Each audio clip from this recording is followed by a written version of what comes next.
حضرت مطرف بن عبداللہ رضی اللہ تعالیٰ عنہ نے بیان کیا، ان سے حضرت عمران رضی اللہ تعالیٰ عنہ نے کہ میں نے کہا یا رسول اللہ، پھر عمل کرنے والے کس لیے عمل کرتے ہیں؟ حضرت صلی اللہ علیہ وآلہ وسلم نے فرمایا کہ ہر شخص کے لیے اس عمل میں آسانی پیدا کر دی گئی جس کے لیے وہ پیدا کیا گیا۔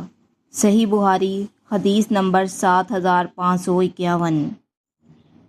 حضرت عمر بن خطاب رضی اللہ تعالیٰ عنہ نے بیان کیا کہ میں نے حشام بن حکیم رضی اللہ تعالیٰ عنہ کو رسول کریم صلی اللہ علیہ وآلہ وسلم کی زندگی میں سورۃ الفرقان پڑھتے سنا۔ میں نے دیکھا کہ وہ قرآن مجید بہت سے ایسے طریقوں سے پڑھ رہے تھے جو حضرت صلی اللہ علیہ وآلہ وسلم نے ہمیں نہیں پڑھائے تھے۔ قریب تھا کہ نماز ہی میں ان پر میں حلہ کر دوں، لیکن میں نے صبر سے کام لیا، اور جب انہوں نے سلام پھیرا تو میں نے ان کی گردن میں اپنی چادر کا پھندا لگا دیا اور ان سے کہا، تمہیں یہ صورت اس طرح کس نے پڑھائی جسے میں نے ابھی تم سے سنا؟ انہوں نے کہا کہ مجھے اس طرح رسول کریم صلی اللہ علیہ وآلہ وسلم نے پڑھائی ہے۔ میں نے کہا، تم جھوٹے ہو، مجھے خود حضرت صلی اللہ علیہ وآلہ وسلم نے اس سے مختلف قرات سکھائی جو تم پڑھ رہے تھے۔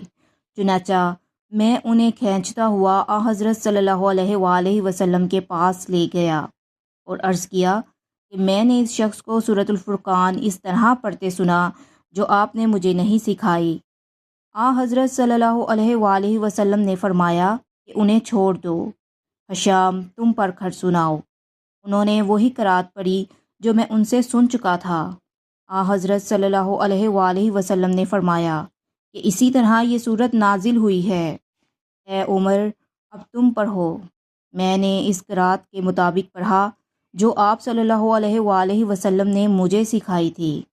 حضرت صلی اللہ علیہ وآلہ وسلم نے فرمایا کہ اس طرح بھی نازل ہوئی ہے، یہ قرآن عرب کی 7 بولیوں پر اتارا گیا ہے، بس تمہیں جس قرات میں سہولت ہو پڑھو۔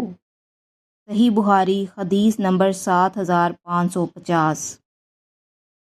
حضرت عائشہ رضی اللہ تعالیٰ عنہ بیان کرتی ہیں کہ نبی کریم صلی اللہ علیہ وآلہ وسلم اس وقت بھی قرآن پڑھتے تھے جب آپ کا سر مبارک میری گود میں ہوتا اور میں حالت حیض بھی ہوتی۔